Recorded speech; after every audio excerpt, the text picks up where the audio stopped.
Queridos, nós estamos dando hoje à noite continuidade à exposição da Carta aos Romanos e dessa feita estamos no capítulo 4, versos de 9 a 12, passagem para a qual eu chamo a sua atenção nesse instante. A leitura será feita do verso 9 até o verso 12. Romanos 4, de 9 a 12. Vem, pois, essa bem-aventurança exclusivamente sobre os circuncisos ou também sobre os incircuncisos? Visto que dizemos, a fé foi imputada a Abraão para a justiça. Como, pois, lhe foi atribuída? Estando ele já circuncidado ou ainda incircunciso?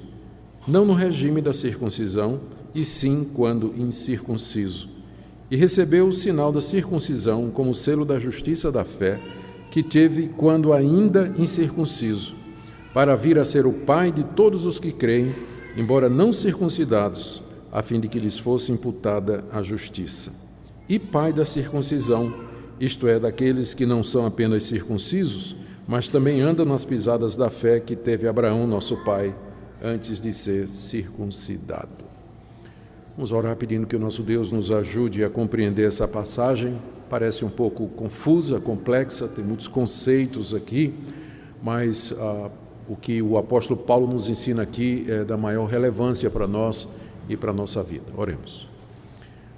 Pai, mais uma vez pedimos a orientação do Teu Espírito Santo, que Ele queira usar a exposição da palavra para atuar no coração, na mente de todos que aqui se encontram nessa noite, de acordo com Tua vontade. Pedimos que Tu nos deis entendimento, clareza, para percebermos as maravilhas da Tua lei, os tesouros da Tua palavra. É o que nós Te pedimos em nome de Jesus. Amém. Nós vimos como no capítulo anterior, capítulo 3, a partir da sua metade, verso 21 mais especificamente, o apóstolo Paulo começou a falar a respeito de como Deus justifica pecadores. E ele explica que Deus faz isso mediante a fé em Jesus Cristo. E esse caminho, que é o caminho da salvação pela fé em Jesus Cristo, vale para quem é judeu, os descendentes de Abraão, os membros da nação de Israel, e para aqueles que não são, que são chamados de gentios ou pagãos, que pertenciam a outros povos. Ou seja, na questão da salvação, Deus não faz diferença entre quem é judeu e quem não é. Isso Paulo explicou no capítulo 3, de 21 a 31. Depois ele demonstra esse ponto, entrando no capítulo 4, apelando para a experiência daquele que era o pai da nação judaica, Abraão. Abraão era considerado pelos judeus como o pai espiritual deles, o amigo de Deus, a pessoa que era, por excelência, o tipo ou padrão da obediência a Deus e que era o herói nacional. Paulo, então, toma Abraão e mostra que Abraão foi salvo pela fé e não pelas coisas que ele praticou. Paulo faz isso apelando para Gênesis capítulo 15, onde está escrito no verso 6 que Abraão creu em Deus e isso lhe foi considerado como justiça, ou seja, Deus considerou Abraão justo a partir do momento em que Abraão creu nas promessas que Deus havia feito. E depois Paulo também explica esse ponto citando Davi, que é um outro herói da fé, conhecido dos judeus, respeitado pelos judeus como sendo o rei por excelência e aquele que tinha recebido as promessas de cuja descendência viria o soberano que reinaria sobre Israel. Paulo faz isso no capítulo 4, do verso 6 até o verso 8. Ou seja, o tempo todo Paulo está dizendo, escrevendo e dizendo: Deus salva pecadores mediante a fé em Jesus Cristo. E nisso não tem distinção, quer seja para os judeus, para o povo de Israel, quer seja para os não-judeus. Está demonstrado na vida de Abraão, está exemplificado na vida de Davi. Agora aqui no texto que nós lemos, Paulo está levantando o seguinte questionamento. Ok, Abraão foi justificado pela fé. Vamos imaginar um judeu respondendo a Paulo. Eu concordo com você, Paulo. Concordo, Abraão foi justificado pela fé e não pelas obras da lei. Mas convenhamos, Abraão é o pai dos judeus. Ele é o pai dos circuncidados. Ele se circuncidou e toda a sua descendência foi circuncidada. Isso não prova que a salvação é somente para os descendentes de Abraão? E o que Paulo responde aqui no trecho que eu li para vocês é que, na verdade, Abraão, quando foi salvo, ele nem circuncidado era. Logo, a salvação não é por conta da circuncisão e não é para os descendentes físicos de Abraão somente, mas é para todo mundo, em toda parte, que crê em Jesus Cristo, que tem fé nas promessas de Deus, como Abraão teve antes de ser circuncidado.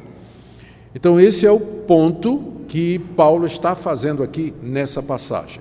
O que eu quero ver com vocês nessa noite é como ele levanta esse assunto, a resposta que ele dá, explicando a sequência histórica da vida de Abraão e algumas aplicações que eu quero fazer para nós nessa noite, na expectativa de que Deus nos abençoe e que saiamos tocados, abençoados pela sua palavra nessa noite. Vamos então examinar o texto, começando com a pergunta que Paulo levanta no verso 9. Vem, pois, essa bem-aventurança exclusivamente sobre os circuncisos ou também sobre os incircuncisos, visto que dizemos que a fé foi imputada a Abraão? Paulo aqui está fazendo uma referência àquele episódio conhecido de Gênesis capítulo 15, quando Deus apareceu a Abraão e renovou as promessas que lhe havia feito. Gênesis 15, depois desses acontecimentos, veio a palavra do Senhor a Abraão numa visão e Deus lhe disse: Não temas, Abraão, eu sou o teu escudo e teu galardão será sobremodo grande. Respondeu Abraão: Senhor Deus, que me haverás de dar, se continuo sem filhos? Fazia vários anos que Deus tinha aparecido a Abraão e tinha dito para ele: você vai ter muitos filhos e um deles vai ser rei em Israel, e dele e nele serão benditas todas as nações da terra. Mas o tempo passou e Abraão não tinha filhos e a mulher dele era estéril. E Deus apareceu de novo e disse: tua recompensa vai ser grande. E Abraão disse: mas como? Eu não tenho filho, estou ficando velho e minha mulher é estéril. Como é que vai acontecer isso? O tempo está passando e o que o Senhor prometeu não está acontecendo. E ele disse ainda, verso 2: Senhor Deus, eu continuo sem filhos e o herdeiro da minha casa é o Damasceno Eliezer. Ou seja, no caso de Abraão não ter filhos, quem ia herdar toda a propriedade dele, o nome dele, todas as riquezas de Abraão, seria o mordomo da casa dele, que era um homem de Damasco chamado Eliezer. E no verso 3, Abraão ainda continua dizendo a Deus: a mim não concedeste descendência, apesar de que o Senhor prometeu, e um servo nascido na minha casa, que era exatamente o Eliezer, esse será o meu herdeiro. A isso respondeu logo o Senhor, dizendo: não será esse o teu herdeiro, mas aquele que será gerado de ti, esse será o teu herdeiro. E então conduziu para fora, o que dá a impressão de que Abraão teve essa visão quando estava na tenda dele, não é? De noite. Deus então o conduziu para fora e disse: olha para os céus e conta as estrelas, se é que podes. Assim será a tua posteridade, ou seja, assim será a tua descendência, os teus filhos serão tão numerosos como as estrelas do céu. E diz o verso 6, que Abraão creu no Senhor, e isto lhe foi imputado para a justiça. Abraão creu no que Deus disse, de que ele teria um filho, e que esse filho nasceria de forma sobrenatural. Abraão já era bem idoso, a sua mulher estéril, e que desse filho viria aquele que seria uma bênção para todas as nações. Em outras palavras, Abraão creu no Messias, na chegada do Messias, que Deus haveria de cumprir a sua promessa. E Deus ali o considera como justo. Ali Deus recebe Abraão como justo, declara que os seus pecados são perdoados e o recebe como sendo justificado de todas as suas iniquidades. É nesse momento que Abraão ele é declarado justo por Deus. E isso aconteceu porque Abraão creu na palavra de Deus. Ele creu que Deus haveria de fazer tudo aquilo que havia prometido. Mas a questão então que se segue é a seguinte: logo depois Abraão é circuncidado, recebe um selo, não é? uma marca que vai caracterizá-lo e todo o seu povo. Isso não significaria, então, de que essa justiça pela fé seria para Abraão e os seus descendentes e que outros povos estariam excluídos completamente? Essa era uma pergunta que os judeus que estavam lá em Roma e que talvez faziam parte da igreja, ao receber essa carta, eles levantariam essa questão, dizendo: olha, mas Abraão é o pai dos judeus e ele se circuncidou e toda a sua descendência. A circuncisão era e se tornou a marca distintiva de todos os judeus. Aqui, essa passagem só vai fazer sentido para nós se a gente estiver bem consciente da importância da circuncisão para o judeu. A circuncisão era a remoção da carne do prepúcio, ou seja, da pele que cobre o órgão masculino. E foi determinado por Deus para ser no órgão masculino, provavelmente porque era um selo, um símbolo da aliança de Deus com aquela pessoa e os filhos daquela pessoa. Daí a circuncisão. E a circuncisão acabou se tornando o marcador nacional de identidade. O judeu se definia como sendo circunciso. Quando uma criança nascia, quando o menino nascia, aos 8 dias ele era levado ao rabino, e o rabino então executava aquela operação. E o menino então era considerado como um judeu legítimo, a ponto de que se um menino não fosse circuncidado, mesmo que ele era da linhagem de Abraão, da raça de Abraão, ele não era considerado judeu. Mais adiante, para poder participar da Páscoa, de todas as festas, entrar no templo, oferecer sacrifícios, tinha que ser circuncidado. Se não fosse, não podia fazer nada disso. A circuncisão era tão importante que os judeus diziam que ninguém circuncidado entrava no inferno. E que se um judeu fosse tão ruim que merecesse o inferno, Deus mandava um anjo descircuncidar ele, para que ele pudesse ir para o inferno descircuncidado, porque circunciso nenhum entraria no inferno, porque o judeu entendia que a circuncisão era a marca da salvação do povo de Deus e identificava a descendência legítima de Abraão. Então, é muito importante para o judeu essa questão da circuncisão.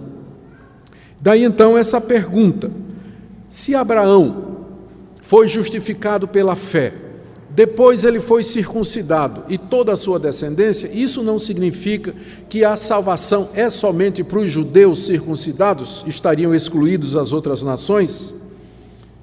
Os gentios, então, estão condenados e sem esperança? E aqui também é preciso lembrar como é que os judeus viam os gentios, os pagãos. Eles olhavam para os pagãos como incircuncisos. Os filisteus que moravam na costa do mar Mediterrâneo, os egípcios eram considerados incircuncisos, os gregos e os romanos tinham nojo dessa questão de circuncisão e viam com estranheza esse costume que o judeu tinha de fazer isso com os meninos aos 8 dias. E os judeus olhavam para esses povos como sendo condenados, indignos da salvação e merecedores do inferno. Eram pecadores sem perdão, alheios da vida de Deus, a ponto de que era proibido para o judeu sentar para comer com um não circunciso. Se um judeu sentasse com um povo alguém de outra raça, que não era circuncidado, e comesse daquela comida, ele era considerado imundo ou impuro, e ele tinha que passar por todo um processo de purificação, e no templo oferecer sacrifícios e tudo mais. Por isso que lá nos evangelhos, Jesus conta até a história, né, de que mostra até que os fariseus, quando iam para o mercado, comprar comida e outras coisas, quando chegava em casa, lavava tudo, lavava as mãos, lavava o que tinha comprado no mercado, mas não era por higiene, não, era uma lavagem espiritual, para poder se livrar da contaminação, porque sabe lá se passou na mão do gentio, né? A fruta que ele comprou, não sei de onde veio, o animal que ele comprou lá, se foi um gentio que cuidou e tudo mais. Então o judeu tinha essa distância dos gentios. Então a separação era muito grande entre judeu e não judeu naquela época, era muito grande. Daí então essa pergunta: a salvação de Deus, ela era só para os judeus, os descendentes de Abraão, os circuncidados, ou era para os outros povos também, já que Abrão, ele foi circuncidado? A resposta de Paulo está aí nos versos de 10 a 12. Ele começa dizendo que Deus, lembrando a sequência histórica dos fatos, a sequência histórica dos fatos. Verso 10, Paulo diz, responde com uma outra pergunta: como, pois, lhe foi atribuída? Como é que a justiça de Deus foi atribuída a Abrão? Estando ele já circuncidado ou ainda incircunciso? E aí ele responde: não no regime da circuncisão, e sim quando incircunciso. O que Paulo está fazendo aqui é uma revisão da história de Abraão que está no livro de Gênesis. A sequência é fácil. Capítulo 12, Deus aparece a Abraão quando Abraão era um pagão, adorador de deuses estranhos, morando numa cidade chamada Ur, na região da Caldeia, que fica lá na Mesopotâmia. Deus apareceu para ele e disse para ele: Abraão, sai dessa terra, da tua parentela, vai para a terra que eu vou te mostrar. De ti farei uma grande nação. Abençoarei os que te abençoarem, amaldiçoarei os que te amaldiçoarem. Em tua descendência serão benditas todas as nações da terra. Sai daqui, vai para a terra que eu vou te mostrar. Isso foi em Gênesis capítulo 2. Abraão fez as malas, pegou sua esposa, saiu com o sobrinho que tinha com ele, e então fez uma rota lá da Mesopotâmia e peregrinou um tempo. Seu pai morreu no caminho e ele então chega em Canaã, na terra que Deus mostrou que era. O tempo passou e Deus apareceu para ele no capítulo 15, né? Deus apareceu aqui no capítulo 15, que nós acabamos de ler, e refez as promessas: te darei essa terra das tuas peregrinações, na tua descendência serão benditas todas as nações da terra, de ti virá aquele que vai abençoar o mundo todo. Aí foi quando Abraão disse: mas como é que isso vai acontecer? O Senhor me chamou lá no capítulo 12, nós já estamos no 15 e não nasceu ninguém. Eu continuo velho, ficando cada vez mais, e minha mulher está estéril. Como é que é isso? Não, Abraão, vai nascer um filho. Abraão creu em Deus e ele foi justificado, capítulo 15. Passaram-se 14 anos, Gênesis 17.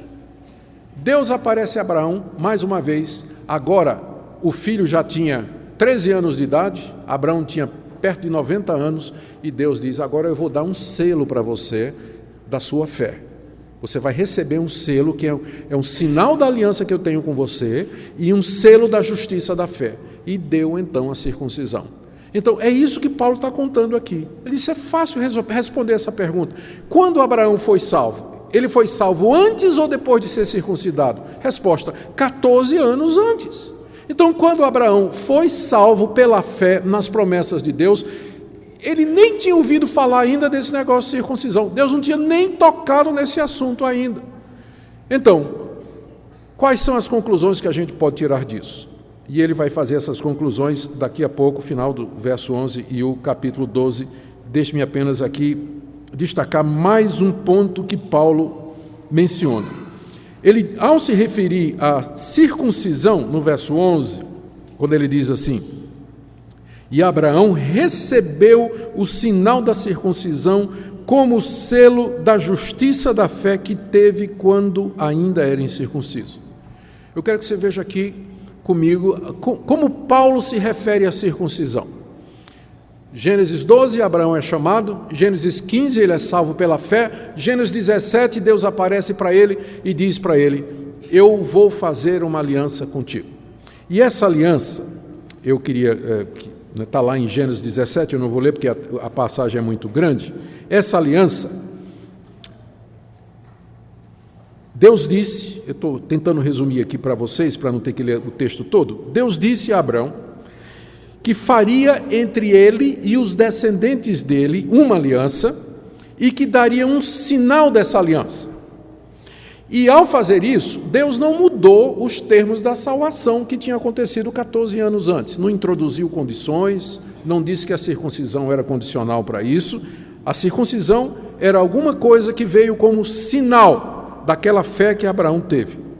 E Deus então mandou que Abraão se circuncidasse, tinha 99 anos o velhinho, tinha que se circuncidar circuncidar Isaque, que tinha 13 anos, e todo menino de 8 dias para cima. Menino que tivesse 8 dias para cima. Abraão era uma espécie de chefe, um patriarca de um clã, de uma tribo. Devia ter 200, 300 pessoas com ele. Era um nômade que vivia, não é, pela região da Palestina, vivendo num lugar, no outro. Era uma tribo de nômades. Então tinha umas 200, 300 pessoas com ele. Então, menino de 8 dias para cima tinha que ser circuncidado, porque Deus estava colocando aquele sinal da aliança que ele tinha com Abraão e com a sua descendência. É nessa ocasião que Deus, inclusive, muda o nome de Abrão. O nome dele era Abrão, e a partir de Gênesis 17 fica Abraão. Abrão quer dizer pai exaltado. Abraão quer dizer pai de muitos. Uma referência ao que Deus tinha dito, de que ele seria pai de uma numerosa multidão. E Deus, então, dá esse sinal dessa aliança. É por isso que no verso 11, não é? Voltando aqui ao texto de Romanos 4, Paulo diz: e ele recebeu o sinal da circuncisão como selo da justiça da fé que teve quando ainda era incircunciso. E Deus mandou que esse sinal fosse aplicado a Abrão e toda a sua descendência. Ao ser aplicada a circuncisão aos filhos de Abrão e aos netos, bisnetos e assim por diante, a circuncisão ela passa a ser a marca do povo de Abraão, a marca dos judeus, o símbolo da aliança de Deus com aquele povo. A conclusão, veja que Paulo diz aqui, no verso 11, ele se refere à circuncisão como sendo selo da justiça da fé. Selo da justiça da fé. A circuncisão era um sinal externo daquela aliança que Deus tinha com Abraão, e era o selo da fé que Abraão teve. E eu quero que você perceba que Deus mandou que a circuncisão, que era selo da justiça da fé, fosse aplicada ao menino de 8 dias, que não tinha fé, que não cria, que não tinha a menor consciência do que estava acontecendo, só ia sentir a dor e ia gritar muito. Mas ele tinha 8 dias quando seria circuncidado, a circuncisão sendo o selo da justiça da fé. Então note que Deus manda aplicar a um menino de 8 dias o símbolo da fé, mesmo que aquela criança não tenha fé, ela não tenha consciência, ela não saiba do que está acontecendo. Mas aquele sinal era símbolo da inclusão daquela criança no povo de Deus. Aquela criança era admitida, recebida como parte do povo de Deus. É o selo da justiça da fé que Deus manda que se aplique aos descendentes de Abraão. Olha a conclusão de Paulo, ainda no final do verso 11 e no verso 12. Ele diz que Abraão recebeu o sinal da circuncisão como selo da justiça da fé. Aí vem a resposta: para vir a ser o pai de todos os que creem, embora não circuncidados, a fim de que lhes fosse imputada a justiça. Em outras palavras, Abraão é pai espiritual de todo aquele que crê em Deus, nas promessas de Deus, ainda que não seja circuncidado. Isso significa você e eu. Nós que somos gentios, brasileiros, nós não somos judeus, não somos circuncidados, não recebemos essa marca, mas nós somos legitimamente filhos de Abraão. Ele é o pai de todos os que creem como ele creu. Ele é o pai de todos aqueles que confiam em Jesus Cristo como sendo o Messias. Por isso é correto dizer que a igreja, que é composta de todos aqueles que creem em Jesus Cristo, ela é a continuação espiritual dos judeus.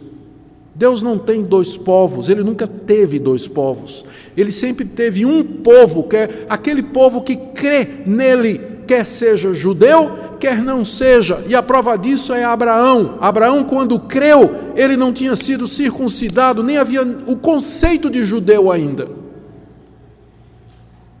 Então, a igreja cristã, ela é a continuação espiritual da nação de Israel, porque ela anda nas pisadas de fé que Abraão teve. Como Paulo está dizendo aqui, que Abraão foi salvo antes da circuncisão para ser o pai de todos os que creem.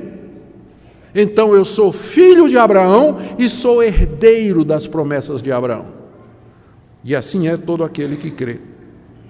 E aí no verso 12, Paulo diz que não somente Abraão é o pai dos gentios que creem, mas ele também é o pai dos judeus que creem.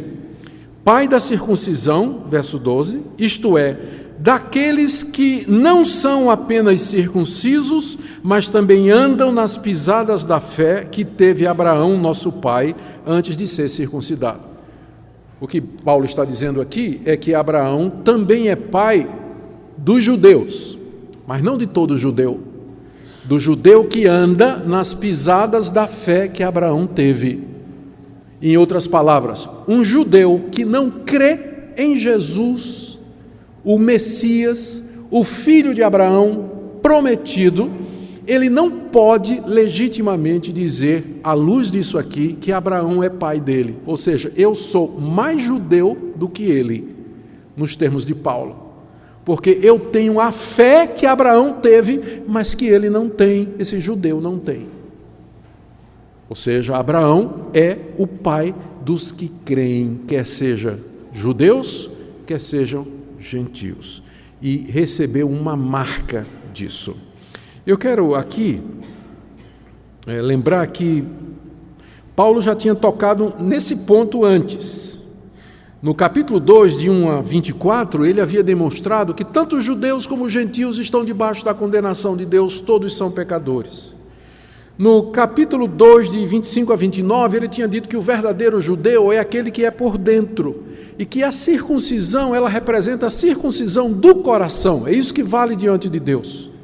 E também no capítulo 3, de 29 a 30, quando acabou de falar a respeito da justificação, nós vimos isso há pouco tempo atrás, Paulo disse que Deus justifica pela fé o judeu e também pela fé o gentio. E agora ele ratifica tudo isso com a experiência de Paulo.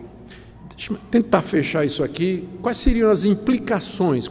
O que a gente pode aprender disso aqui? Eu quero trazer algumas lições para nós aqui, depois fazer uma aplicação.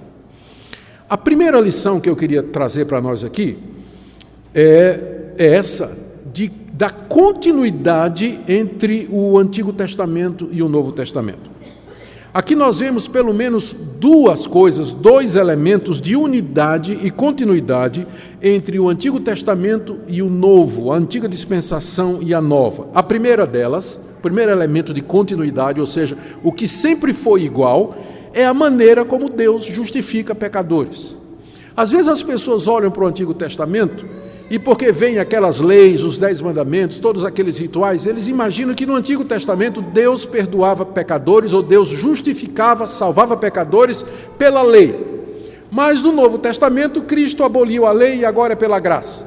Então muita gente olha para o Antigo Testamento e só vê lei, e olha para o Novo Testamento e diz, é só graça.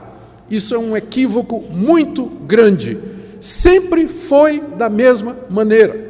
Deus sempre justificou pessoas da mesma forma. Quer no Antigo Testamento, quer agora no período do Novo, pecadores sempre foram e são salvos da mesma forma, pela fé nas promessas de Deus. Não é por mérito, não é por ritual, não é por obras, não é por obediência, moralidade ou qualquer outra coisa que haja em nós. Sempre foi pela fé. No Antigo Testamento, a graça e a salvação pela fé foi administrada na forma de promessas, tipos, símbolos, circuncisão, Páscoa, todas aquelas festas, os sacerdotes, até que Cristo veio, Ele que é o cumprimento de toda aquela simbologia. E uma vez que Ele veio, então nós não precisamos mais de todos aqueles rituais, aqueles símbolos. As promessas se cumpriram, as profecias se cumpriram.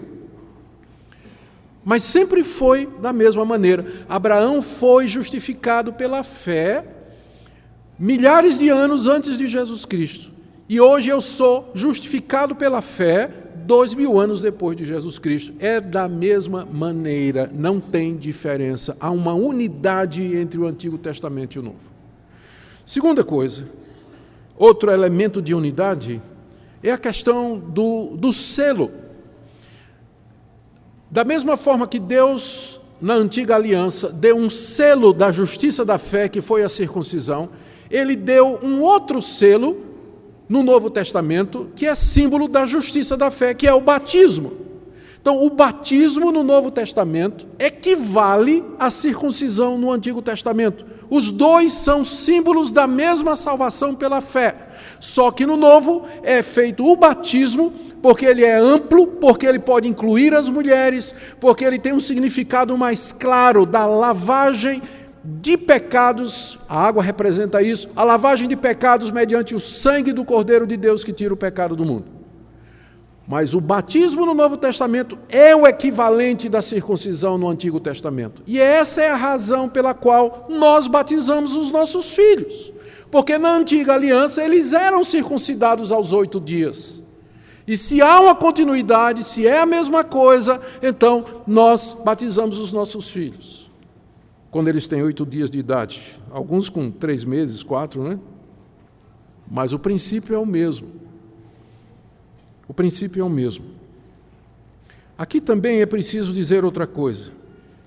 Da mesma forma que a circuncisão no Antigo Testamento, ela não salvava o judeu, porque Paulo diz que uma pessoa pode ser circuncidada e não ter fé. Mesma forma no Novo Testamento. Uma pessoa pode ser batizada e não ser salva. Batismo também não salva, da mesma forma que circuncisão também não salvava. É um selo externo, é um símbolo, um rito de iniciação, de pertencimento, quando a pessoa é incluída no povo visível de Deus, não garante a salvação de ninguém. Nem a circuncisão garantia no Antigo Testamento e nem o batismo garante no Novo Testamento. Embora eles sejam símbolos da mesma graça e da mesma aliança. Eu quero fazer algumas aplicações práticas aqui para nós. A primeira já foi mencionado antes, já toquei no assunto. Eu queria que eu quero falar aqueles que na Bíblia deles só tem o Evangelho de João e no máximo o livro dos Salmos. Quando pensa em ler o Antigo Testamento, né? Coisa complicada, difícil, eu queria encorajar você a estudar o Antigo Testamento.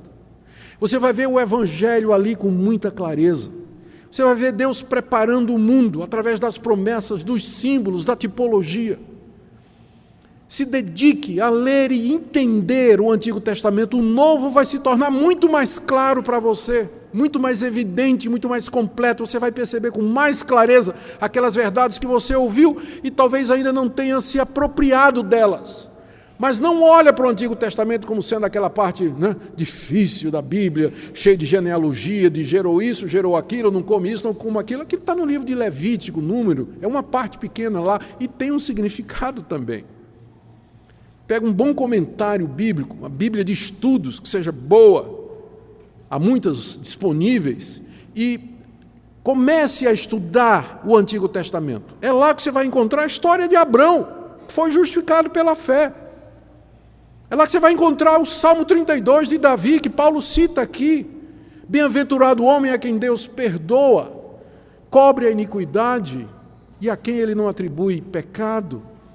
E quantas outras passagens que vão animar seu coração, alegrar o seu coração.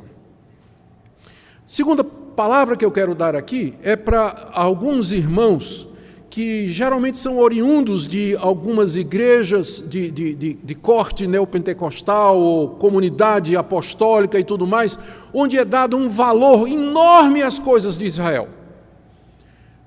Tem candelabro, que é o menorá, tem Arca da Aliança, pastor se veste de quipá, bota roupa de rabino, né? Chama Jesus de Yeshua e diz que só pode chamar de Yeshua. Como se essas coisas de Israel, elas fossem mais espirituais e mais de Deus, quando é muito claro que elas pertencem à antiga dispensação.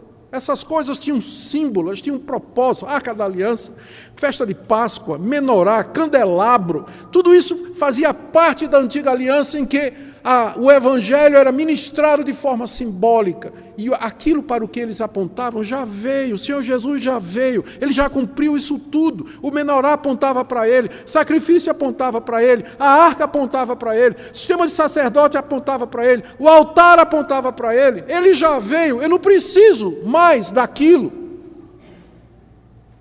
Não preciso mais. E assim, é comum entre os evangélicos, né?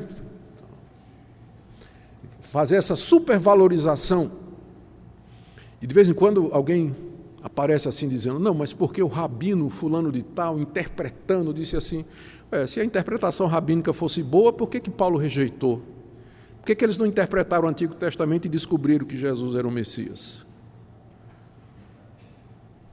Então o pessoal vem às vezes com isso, não, né? Rabino e tal. Paulo era eu sigo um rabino, Paulo de Tarso. Esse é bom. Esse entendeu bem o Antigo Testamento, corretinho. E se outro rabino não bate com ele, eu fico com Paulo, desculpe. Ele interpretou correto o Antigo Testamento pela graça de Deus. Então, pare de valorizar estas coisas, são sombra. Lê o livro de Hebreus, isso faz parte de uma aliança provisória, rudimentar e passageira, e que deu lugar à nova aliança em Cristo Jesus. Deixe-me dar também aqui uma palavra às pessoas que talvez estejam aqui nessa noite e que, de alguma forma, às vezes isso é um pouco inconsciente, a pessoa nem percebe. A expectativa dessa pessoa é de que será salva mediante algum tipo de merecimento. Isso é muito sutil, porque o coração do homem é de tal forma orgulhoso e arrogante que o conceito da graça, da salvação gratuita, completamente gratuita, mediante a obra completa de Cristo, é alguma coisa estranha. Lá no fundo a gente quer merecer a salvação. E aí a gente sai acrescentando alguma coisa. Não, eu sou salvo pela fé em Cristo Jesus, é verdade, mas depende do meu esforço. Não, vai depender da minha dedicação, vai depender se eu leio a Bíblia todo dia, vai depender de eu fazer campanha, vai depender disso, vai depender daquilo, da minha moralidade. Alguns são mais ousados e aí vão incluir a guarda de um dia da semana, a observação de determinados rituais, fazer promessas, fazer intenções e tudo mais, e por aí vai. Não. Aqui é muito claro, Abraão, pai da fé, ele creu em Deus. Naquela noite Deus disse, olha as estrelas, Abraão, conta, assim será a tua descendência.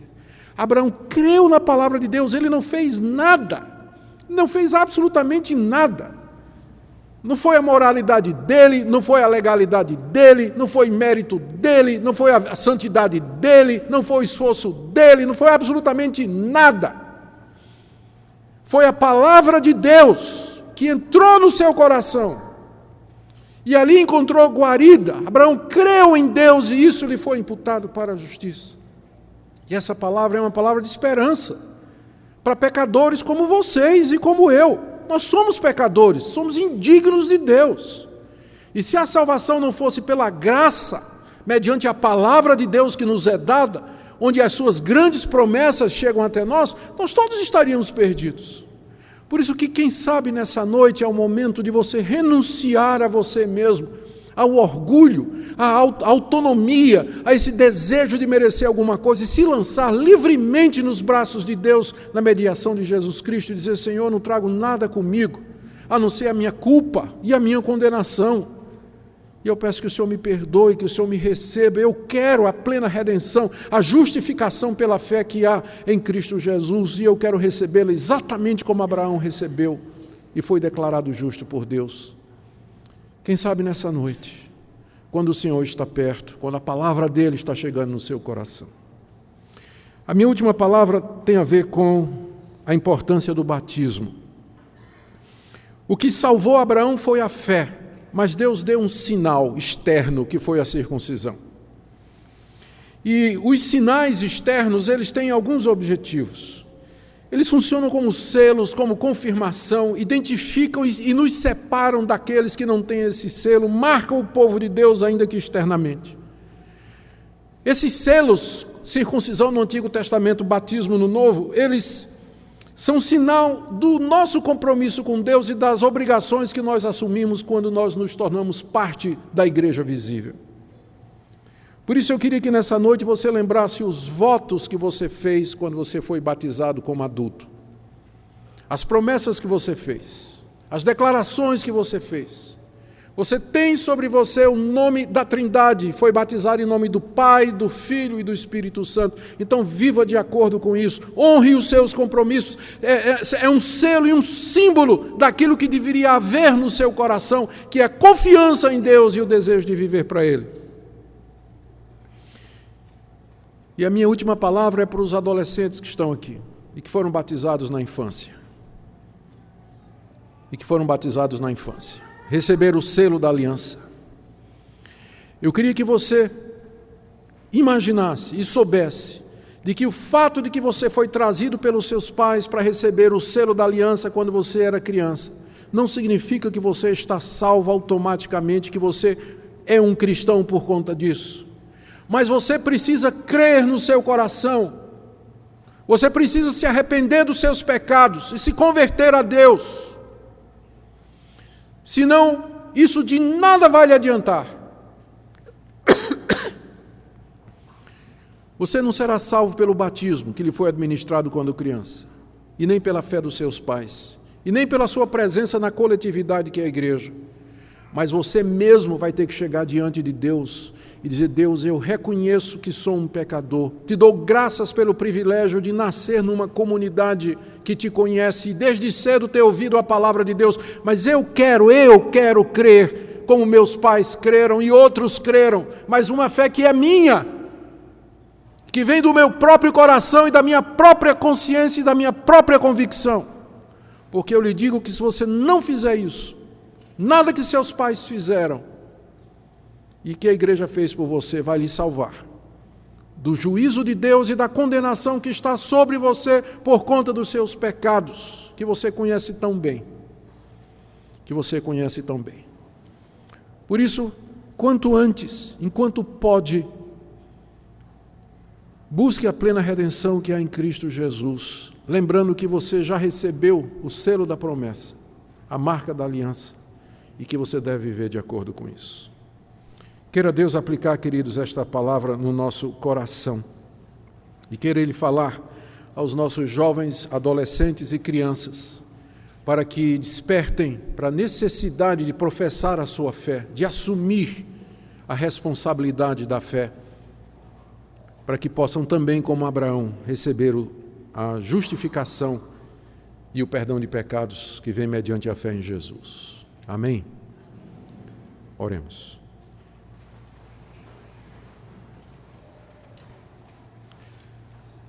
Ó Deus, se não fosse pela graça, nenhum de nós poderia ser salvo ou recebido por Ti.